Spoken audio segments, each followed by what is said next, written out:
ആറ്റിങ്ങൽ, അയലം, പൂവണത്തുമൂട് പ്രദേശങ്ങളിൽ DYFI BJP പ്രവർത്തകർ തമ്മിൽ സംഘർഷമുണ്ടായി. പൂവണത്തുമൂട്ടിൽ ബിജെപി പ്രവർത്തകന്റെ വീട് ആക്രമിച്ചു. അയലത്ത് ഡിവൈഎഫ്ഐ പ്രവർത്തകനെ മർദ്ദിച്ചു. മൂതാക്കൽ പൂവണത്തുമൂട്ടിലും അയലത്തുമാണ് ഡിവൈഎഫ്ഐ ബിജെപി പ്രവർത്തകർ ഏറ്റുമുട്ടിയത്.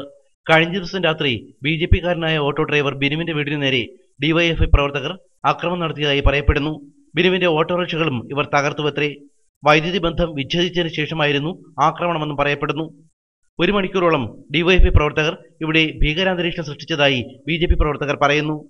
അക്രമത്തിന് കാരണക്കാരായവരെ പിടികൂടാൻ പോലീസ് തയ്യാറാകുന്നില്ലെന്ന് ആരോപിച്ച് ബിജെപി പ്രവർത്തകർ രാവിലെ 9 മണിയോടെ ആറ്റിങ്ങൽ വെഞ്ഞാറമൂട് റോഡ് ഉപരോധിച്ചു.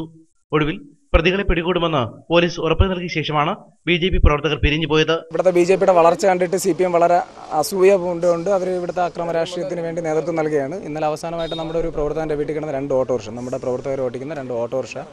ഇതിനിടെ അയലത്ത് ബേക്കറിയിലിരുന്ന ഡിവൈഎഫ്ഐ പ്രവർത്തകൻ വിഷ്ണുവിനെ ഒരു സംഘം ആൾക്കാർ വളഞ്ഞിട്ട് മർദ്ദിച്ചു. വിഷ്ണുവിന്റെ കൈക്കും കാലിനും സാരമായി പരിക്കേറ്റു. ബിജെപി പ്രവർത്തകരാണ് ആക്രമണത്തിന് പിന്നിലെന്ന് ഡിവൈഎഫ്ഐ നേതാക്കൾ ആരോപിച്ചു. വിഷ്ണുവിനെ ആറ്റിങ്ങൽ വലിയൊന്ന് സർക്കാർ ആശുപത്രിയിൽ പ്രവേശിപ്പിച്ചു. അയലം ജംഗ്ഷനിലെ ബേക്കറി ഫ്രണ്ടിൽ നിൽക്കുന്നു. വെള്ളം കുടിക്കാൻ വേണ്ടി അകത്ത് കയറിയപ്പോൾ കുറേ പേര് ബൈക്കിൽ വന്നിട്ട് ഇവനെ ബേക്കറിയിലകത്തുനിന്ന് പിടിച്ചിറക്കി കമ്പി വെച്ച് അടിച്ച്. ഞാനും വേറൊരു ആളും കൂടെ ഉണ്ടായിരുന്നു, വിവേകം എന്ന് പറയണം. നമ്മൾ രണ്ടും കൂടെ ഓടി, ഇവ മാത്രം അവിടെ ആയിപ്പോയി. അഡ്വക്കേറ്റ് സമ്പത്ത് എംപിയും വി സത്യൻ എംഎൽഎയും വിഷ്ണുവിനെ സന്ദർശിച്ചു. ഈ മേഖലകളിൽ ഏറെക്കാലമായി ഡിവൈഎഫ്ഐ ബിജെപി സംഘർഷം തുടരുകയാണ്. ആറ്റിങ്ങൽ ഡിവൈഎസ്പിയുടെ നേതൃത്വത്തിൽ ഒത്തുതീർപ്പ് ശ്രമങ്ങൾ നടക്കുകയാണ്. ACV news, Attingal.